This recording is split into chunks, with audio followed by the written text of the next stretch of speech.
All right, welcome back. Episode 23, Realism Sports Talk.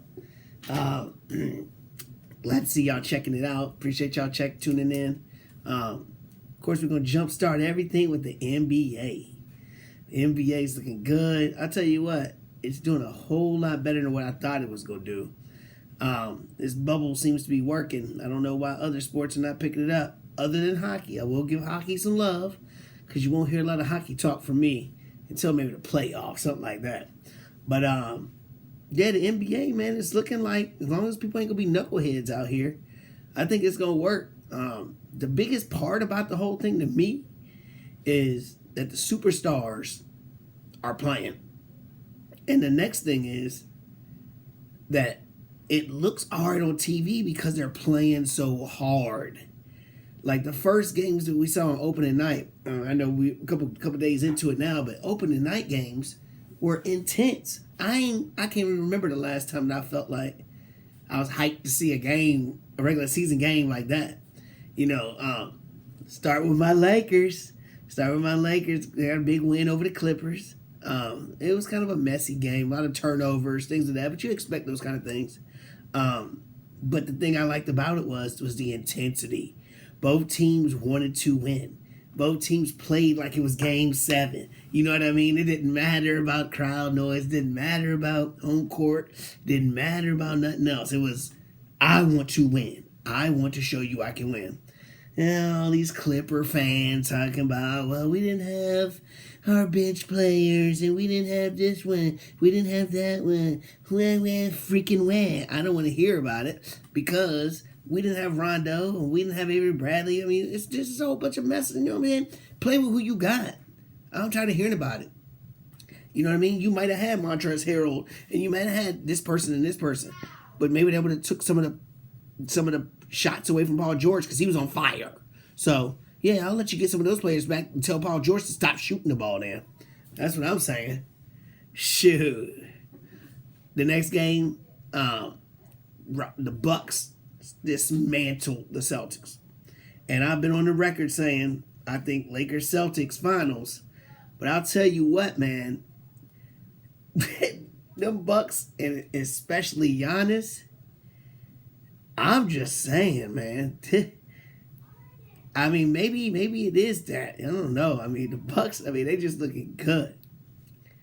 The Rockets beat the Mavs. And the reason why I brought this game up was because everybody's talking about the Denver Nuggets, and people talking about Utah or whoever being able to contend and fight against the Lakers or the Clippers. And I just don't think so. I think that these are the two teams that are the ones that's going to battle the most. Those Rockets and the Mavericks. And why do I say that? Because of star power. And in that game, we saw Harden and Westbrook both performing. We saw Luka, who is going to be one of the biggest stars in a while. You know what I'm saying? And then we saw a healthy-looking Porzingis. I mean, Porzingis looks, people forget about the unicorn when he was with New York and how important he was with the, in the trade, and people trying to do this, people trying to do that. He was carrying that Knicks squad, and he was a piece that people wanted. So don't sleep on them. You know what I mean? So talking about the different players and talking about different things going on, we brought up the Rockets. And my question to you guys and everything is, who's more important? Harden or Westbrook? Harden or Westbrook? Who's more important? People are going to say this. People are going to say that. People are going to assume different things. I'm still going to go with Harden because Westbrook's going to do him. You're going to get what you get out of Westbrook. Yes, he stepped his game up. He's cut down on turnovers. He's doing more assists. He's doing this with the small ball. And that's very important for him. But Harden is the guy. Harden is the MVP. I know Westbrook won too, but Harden is the guy that has choked on multiple occasions. More than Westbrook. I feel like Westbrook, when he was by himself, what did you really expect? I feel like he has shown that he can play with Harden more than Harden can say he played with anybody else. That's just my opinion. I think Harden has to get that monkey off his back. The next game, we just talked about the Mavericks. Who's more important, Luka or Porzingis? And people are going to be like, Luka, because he's the star player. Luka's the one. No. I think Luka's going to get his regardless. And matchup-wise, Luka's hard to get. He's this and that. He's that. He's a freak show. He's awesome. But Porzingis is the one. Because if Dallas is going to be anything, they need him to be a big man that control the middle. They need him to be that stretch 5 or a stretch 4, whatever he is, to move out the bigs for the other teams, to be able to hit that 3 to do whatever. And, you know what I mean? And his health, he has to stay healthy. Because people sleeping, ain't nobody talking about the Mavericks. But the Mavericks are a weird matchup. You don't want to see them. I don't want to see them. So we'll see. I'd much rather see Denver or Utah, these other teams that people are saying are sleepers. I'd much rather see my Lakers play them than to ever play the Rockets or to play Dallas. Simple as that. All right, then we go to the next team, those flippers. All right, flippers, Kawhi or PG? See, the obvious choice is always Kawhi, but I'm a differ. I think it's always the second one because Kawhi has been Kawhi. I mean, he's been at the top of the mountain. He's won rings. He's won this. The only thing he hasn't done has been a regular season MVP. Which, could he do it? I don't think so because he's Mr. Load Management. But people forget PG-13 was third in the MVP race last year. Third. PG-13. And now with that time off, he got both his shoulders straight and he's banging threes. He's banging from everywhere. Everywhere. And I'm just saying, this dude is a nutcase.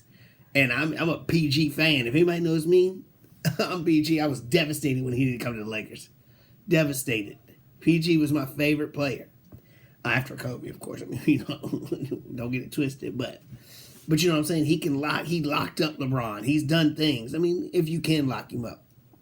I think PG, a healthy PG, is going to be that guy. But one thing that people weren't talking about, if you watch the end of that game, PG shoots that last shot. Go back and look at it on YouTube. Kawhi standing there like, throwing a fit like, give me the ball. That makes me scared too, because Kawhi ain't scared to shoot that last shot. Because he's made him. PG shot those last shots many times when he played with them Pacers and different things. And he didn't make them. So, with him being on fire the way he is on fire, that makes me kind of nervous. I'm going to pull for my Lakers, but I tell you what, a healthy PG changes everything. And then the last team, who's more important, LeBron or AD? Everybody's always going to say LeBron. It's definitely AD. LeBron's going to do what he does, and LeBron's going to have to do so much being the point guard, too. He's going to do this. Anthony Davis is the only mismatch. Especially when we talk about the Clippers. They got 2 wing defenders. Probably the best 2 defenders on LeBron James. I think he said that these are the 2 toughest matchups for him. So, if you can somewhat match up against LeBron, can't nobody handle AD. Who's going to stop AD? AD can go inside, outside. He can do this, bang, bang, bang, bang. He can shoot like a guard. He can dribble like a guard.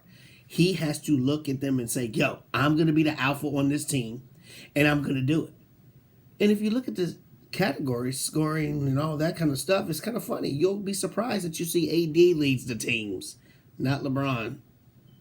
So going with that, MVP talk, it's only LeBron and Giannis. I'm here to say that it should have been AD. AD, sorry. Malfunction. I got excited. I'm here to say it should have been AD and Giannis. People ain't gonna like that. People gonna be like, what? But that's what I'm saying. Because I don't know. I just feel it. Maybe I'm thinking about more for the playoffs and things of that nature. But going forward, AD is gonna be the one. And since we can't decide AD or LeBron, it's obviously Giannis is the MVP. Can we stop this? I know it's year 17 for LeBron, and I know he's having a terrific year, and he's done this and he's done that. He's magnificent. I think we already know that. We always know that. And the best player in the game doesn't always win MVP, or else Jordan would have won it all them years. Kobe would have had more than one. I mean, come on, dude. Come on. Can we get over that? Giannis is the MVP. He's taking the Bucks. And who's the second best player? Chris Middleton. And who's an all-star? But really? Like, come on. And he's just getting better and better, which is scary. So Giannis is definitely the MVP. Let's get it over with. It's done. Finished. All right. Now we're gonna get to another team that people were talking about was gonna meet up with the Lakers, get that 8 seed. They were gonna come in like a house of fire, and everybody's jumping on this. And it's the old Pelicans. You know, now they got the Laker players, and they got all this, and Lonzo Ball, and they got this. I don't want to hear that either. Okay, because when you cannot get your best player to either be in shape or healthy, you can't win. You cannot tell me you're playing a game that's meaningful because you were down 2.5 games to Memphis for the 8 seed. So you needed to win these games. You're down by 2, or you wind up losing by 2, and your star rookie player sits the final 7 minutes of the game. And when he plays, when he's playing, he's showing out. I ain't gonna lie. He seems unstoppable. He's doing this. He can bang this, jumping out the gym, doing it. It's unheard of. He is doing it. And I'm not even disagreeing with that. But what I'm saying is, if you can't play in the final 7 minutes of the game and you lose by 2 for a meaningful game, there's some problems going on. There's something going on there. And before the bubble even started, everybody was talking about how much weight he had lost and he looked good. Oh my God, the time off. Zion's chiseled. He's this. He's that. Oh. But he's still sitting. So is he sitting because of the weight? Is he sitting because of his health? Is he sitting because of what? If we can't figure out why he's sitting or what's the reason if he's sitting and you can't win these games, my thing is he'll need to be playing. Sit him out. Don't let him play at all. If he's only going to play 10 minutes, what's the point? Let him rest for the next year. Why? Why are we playing him? I don't understand it. If you're not playing him to win the game, what's the point? It's not like the NFL where you're a quarterback and you're like, oh, let's get these reps. Every time he's in the game, he's dominant. I can't tell you I've seen a game where he's looked completely crappy. You know what I mean? He might not have had the greatest shooting game or this, but every game he's made an impact. I mean, I can't think of one off the top of my head. Somebody tell me something. Every time he's in there, he makes an impact. You play 15 minutes, you got 12 points and 8 rebounds and 2 assists. I'm just saying. So, if you're not going to play him for whatever reason, don't play him at all. Have him healthy for next year. Just getting on my nerves with that. So that being said, no more of this rookie of the year talk for this dude, okay? It's like a fat Kawhi Leonard or something. Load management. I'm tired of all this load management shit. If you're not healthy to play, don't play. What is going on with this load management thing? I just can't understand it. Athletes don't have a lifetime to play. So when you say, oh, well, I'm going to stretch out my career, all it takes is one step and your career is over. So embrace and enjoy it. You never know when your career is going to be done. So I never agreed with any of that. Ja Morant, Rookie of the Year. Ja Morant might be the future star coming. Him and Luka are my dudes that I think that are coming. And I'm going to get burned for this and listen to what I'm saying before everybody jumps all over me. The Ja Morant, Zion Williamson draft. Okay? Everybody said draft Zion Williamson first. I have been on the record saying I would have drafted Ja Morant first. And this is why. I seem to recall a draft where there was a big man. Now, granted, Zion Williamson's not, quote-unquote, the typical big man.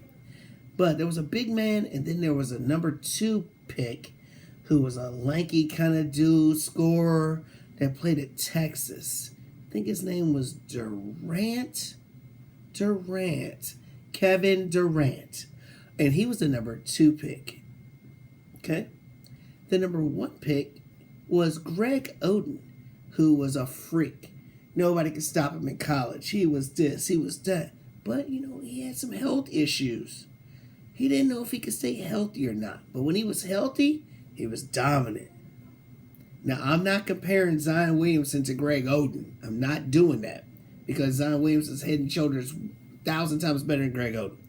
All I'm saying is when you get these rookies that are that top of the tier, that you know that they're going to be, they're on Hall of Fame level already. Like, you already know what the trajectory is going to be for them. And them two in that draft, them two were the guys. So it was kind of like, okay, who was the safer pick? The safer pick was Durant. And I think the safer pick is Morant. It was Durant before, and now it's Morant. Morant. So, and nothing against Zion Williamson. He could bounce back and be whatever it is. Because when he plays, he plays. He's the man. But the whole weight and the sitting, and that makes me nervous. It makes me nervous, especially when you let AD go because he wasn't happy, whatever, and you got all these young people around. You can't tell me you get John Moran in there with Lonzo Ball and some of these other guys on that team. Even if you had to trade some of them to get somebody, I mean, you have a lot of assets. Brandon Ingram is going to be a star for the Pelicans. He's going to win a max contract. So you're telling me you put Ja at the 2, Lonzo at the 1, because Lonzo don't want to shoot. He want to give y'all the ball. You got two long players in Ja Morant, Ingram at the 2 and 3. Just saying. I feel like that could have been nasty, and Ja Morant's playing every game. And he's taking the Memphis Grizzlies to the playoffs probably. Come on, the Grizzlies. Only thing that I knew about the Grizzlies was I like Ja Morant, and their coach is Terrell. I kind of like that. But anyway. So, there's my thing. So I'm not comparing Greg Oden and Zion. All I'm saying is, when you have these top of the level rookies that you knew LeBron, number 1 pick, LeBron was gonna be that. You knew this person, number 1 pick, they're gonna be what they're gonna be. And when you have two like that, you take the one with the less red flags. And the less red flags was Morant. In my opinion. Now Zion is the one that pops off the chart, but so did Greg Oden. Just saying. All these young stars we keep talking about, they're emerging, they're coming out of everywhere. I think the NBA is on a level that's going to be powerful because with all these young lions coming, you got Trae Young, you got Giannis still, you got all these guys we've been talking about, Luke and all this. My only concern is the Eastern Conference not keeping some of these players. And when you start looking at the Eastern Conference, you start thinking about them. Who's the top teams? Top team, Giannis. Where are people talking about Giannis? Ooh, is he going to stay in Milwaukee or is he going to go somewhere else? Right? The next team we talk about is Boston. I think Boston's stars are the ones that's going to stay in Boston. I think Boston's going to keep theirs. I think Boston's okay. Let's talk about another one because Jason Tatum, they ain't going to get rid of him. And I think he's going to come up. He's on the come up. He got trained by the guy, so, you know what I'm saying? When you train with the guy, that's what happens. But anyway, the next team, let's talk about the Philadelphia 76ers. You got Ben Simmons, who's a star. But him and Big Man can't play together. What they talking about? One of them's going to get traded. Well, what do you think one of them's probably going to get traded to? Probably the Western Conference to make their Western Conference teams better, which means another young star is out of the East. Okay? So now, if we look at it, we got Jason Tatum as the only star in the East that's going to stay. Because, wow, I mean, you can even look at the WAC teams. Look at the Wizards. We talk about Bradley Beal being a Laker. We talk about Bradley Beal being over here. Is John Wall, are they going to keep him? You know what I'm saying? These players are going to go somewhere else. And we start looking at these other teams. Who else in place? The Pacers? Victor Oladipo? Is he like that, though? So what I'm trying to say is, in the Western Conference, they got tons of young stars. Tons that are still going to stay in there. And I don't want it to be another thing where you have one big guy there. Like, say Giannis stays in Milwaukee. And everybody else is leaving. Kind of like when LeBron was in the East. And he kept going to the finals every year and kept losing every year. Is that what's going to happen with Giannis? Is he going to be the only star over there to keep losing every time and losing? You know, I just don't want it to be like that. I want them to even some stuff out, man. Equal it out a little bit. I like it spread out. I want to see the playoffs on both sides, powerful. Like, oh my goodness, I want to see like 5 teams on this side that can win, 5 teams on this side that can win. It just makes it better for the game. It makes it better for the game when more teams are competitive. So we'll see what happens with that, and let me know what y'all think about the whole theory with the young stars and all that kind of stuff. But I like what the NBA is doing, especially in the midst of all this pandemic. They are doing it right. They're the only organization I feel like is doing it right with hockey. Hockey's doing okay too. NFL, I don't know if they're going to play or not. They don't seem like they have a bubble concern. They don't seem like they have any kind of concern about anything. And I love me some football. Love me some football. I love me some fantasy football. I want to play all that. I run 2 leagues. I run a 14-team league. This is going to be year 11? Year 11 of it. Which, in matter of fact, in the 14-team league, year 11, we need one more team. I got 1 spot open that I just kicked somebody out of. So we got 1 spot open. And then in my other league, which is currently a 10-team league in Yahoo, we have 1 team available also. Now, if we get 3 teams, we can make it 12, which I would really like to do because I hate 10-team leagues. I think it's too easy. I think too many people that don't really know the things like I do get a chance to win because there's so many people out there in a 10-team league. I like it with more teams to make it harder. But so if anybody has that itch like we do, give me a shout out, give me a holler. We'll try to figure out something going for you. But with the NFL talk with some other players that might affect some fantasy teams, we saw LeSean McCoy. Sean McCoy is a Buck now. He with Tom Brady and them. We all remember Shady with the Eagles. I hated him with the Eagles, but he was a beast.